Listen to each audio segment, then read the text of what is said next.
सपा कहता समय से बीजेपी ज्वाइन की है, तो भाजपा कह रही है कि अब अखिलेश यादव की नींद उड़ जाएगी, तो क्या लगता है आपको कितना फायदा होगा और कितना नुकसान होगा इससे? 2017 से जो एमएलसी ज्वाइन किए हैं बीजेपी, 2017 से वो गायब थे।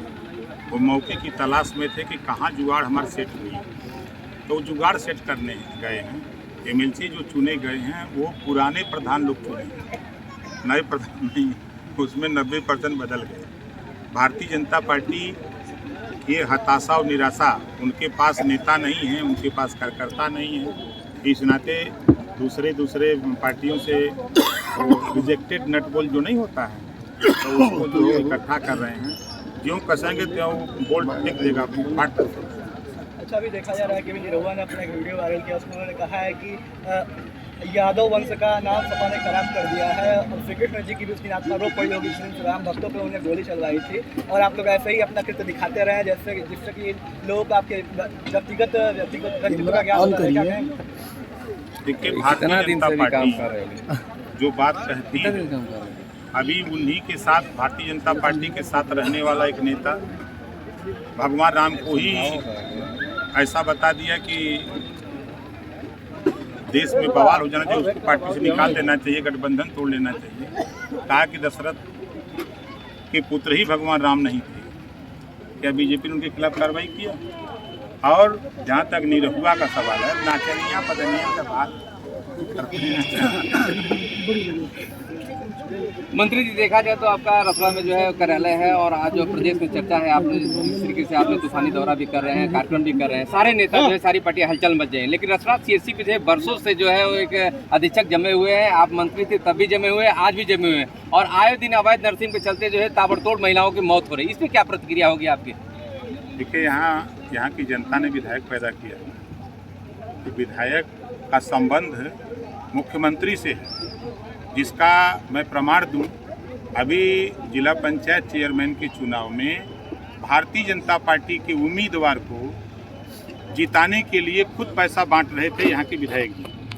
नहीं, चूंकि राष्ट्रीय अध्यक्ष हैं आप, और चूंकि आपका यहाँ पे आना जाना लगा रहता है, और ऐसे में सरकार कर रही है सबका साथ सबका विकास, लेकिन क्या यही विकास? मैं वही बतिया कह रहा हूँ कि जिस विधायक का संबंध मुख्यमंत्री से हो, पूर्व मुख्यमंत्री से हो, दोनों मुख्यमंत्री जब मिल करके और एक विधायक, वर्तमान विधायक, और उनका ट्रांसफर न करा दे तो बड़ा मुश्किल बात है।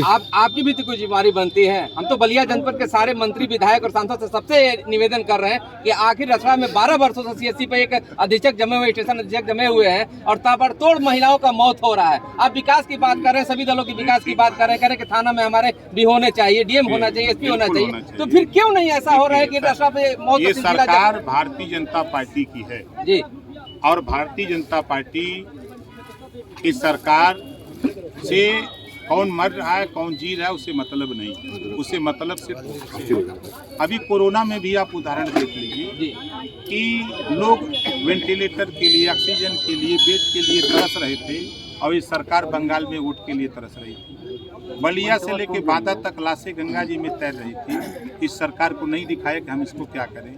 जो चीज़ें आप कह रहे हैं, आप लेटर पैड हमारा देख लीजिएगा। जब मैं मिनिस्टर था तो उस समय मैं खुद चिट्ठी लिखा था, मुख्यमंत्री को लेटर लिखा था, एक बार नहीं 3 बार लिखा, और लेकिन मुख्यमंत्री जब हमारी खुद की 200 मीटर सड़क नहीं बनने दिए, हम अपने समधी का जो डीएसओ थे उनका ट्रांसफ़र नहीं करा पाया, और मुख्यमंत्री से 8 बार कहा, तो अब भाजपा की सरकार में काम की बात। मंत्री थे तो आपने रसुआ सीएससी का दौरा किया था, और हमारे कैमरे पे भी बोले थे, आज भी हमारे पास रिकॉर्ड मौजूद है। आपने कहा था कि हम बैठने के लिए जो है सबको जो है चेयर की व्यवस्था कराएंगे, लेकिन आपका आदेश जो है आज तक जो है कहाँ गया हमको पता नहीं। बता तो रहा हूँ कि मुख्यमंत्री, देखिए, हमारा जब हम मिनिस्टर, कोई भी मिनिस्टर, तो उसका मालिक तो मुख्यमंत्री है।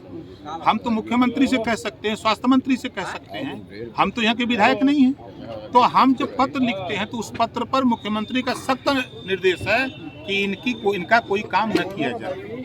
ये निर्देश है, पूरे 75 जिले के एसपी डीएम को निर्देश जाता है, थाने तक मैसेज जाता है कि इनका कोई काम न किया जाए। जब मैं मिनिस्टर था तब की बात कर रहा हूँ। यानी देखा जाए तो आपने जो है ताबड़तोड़ कार्यक्रम करके मिशन 2022 का आगाज कर दिए हैं आप।